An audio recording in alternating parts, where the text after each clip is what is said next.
कहीं लिखा हुआ था जो इमिग्रेंट खवातीन हैं उनका जेवर ले लिया जाएगा। लोगों में भी बहुत ज्यादा कंफ्यूजन है। कहीं पे जो भी इस मुल्क में आएगा वो इस मुल्क के अंदर कंट्रीब्यूट करेगा तो उसको शरीयत का हक मिलेगा इस कंट्री के अंदर। जो कोई गुमान नहीं कर सकता, कोई सोच नहीं सकता था कि बरतानिया के अंदर इमिग्रेशन कवानीन में यह तब्दीली भी हो सकती है, क्योंकि बरतानिया के अंदर इंसानी हुकूक को बहुत ज्यादा मुकद्दम तस्वुर किया जाता था। लेकिन अब जो है इंडिया जो है वो कह रहे हैं जी कि ये तावन नहीं कर रहे हैं अपने शहरियों को वापस लेने के लिए। सो इस वजह से हम उनके कंट्रीज के जो है वो अब फ्यूचर में वीजा जो है वो उसको कम करेंगे या बंद करेंगे। बरतानवी हुकूमत ने बिल आखिर वो ऐलान कर दिया है जिसके के मुताबिक जो है कोई भी माइग्रेंट जब आएंगे, चाहे वो रिफ्यूजी स्टेटस पे हैं या किसी और स्टेटस पे हैं, जब तक वो ब्रिटिश सिटीजन नहीं बन जाते उनको जो है वो बेनिफिट जो है वो नहीं दिए जाएंगे।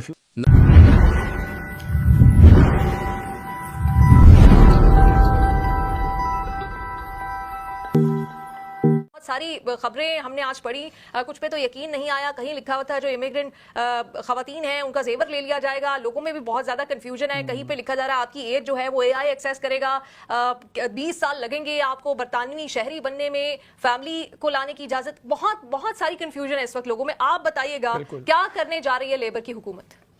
वेल देखें, इसको अंडरस्टैंड करने के लिए हमें थोड़ा जो है ना पीछे जाना पड़ेगा कि why is this happening because बहुत सारे लोगों ने हमारा जो है गोल्डन जो रूल कह रही है शबाना महमूद के आके यहाँ आए, गोल्डन स्पून की तरह असाइलम क्लेम किया और फिर उस सिस्टम को एक्सप्लॉइट किया। I think that is a fact, we all know people that have done that.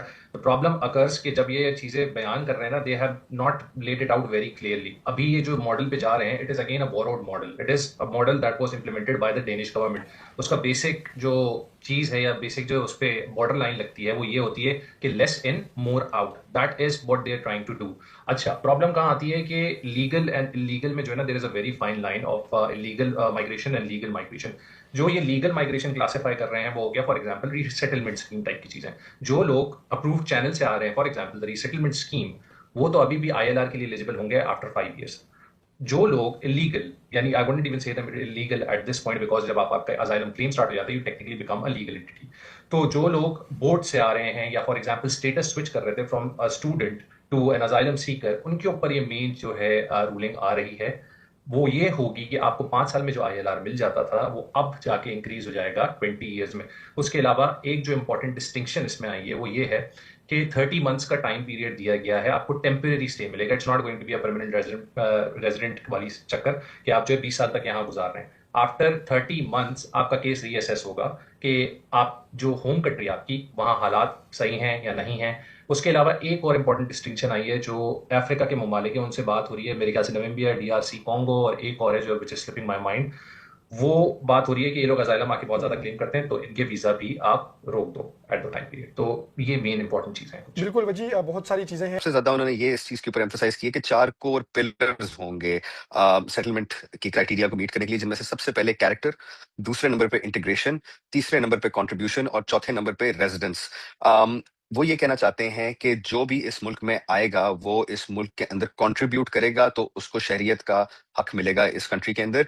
उन्होंने ये भी साथ में कहा है कि जो लोग ऑलरेडी मौजूद हैं कंट्री के अंदर, जो कि काफी शॉकिंग और अलार्मिंग बात है बड़े सारे लोगों के लिए, क्योंकि जब भी इमिग्रेशन लॉ इससे पहले चेंज हुआ है तो वो कभी भी रेट्रोएक्टिवली, यानी कि पिछले ऑलरेडी जो कि रूल्स या स्कीम पे हुए हैं उनके लिए नहीं चेंज हुआ, सिर्फ फोर्थ कमिंग लोगों के लिए ही चेंज हुआ है, जिसकी वजह से काफी सारे लोग जो है वो एक पैनिक के अंदर चले गए हैं।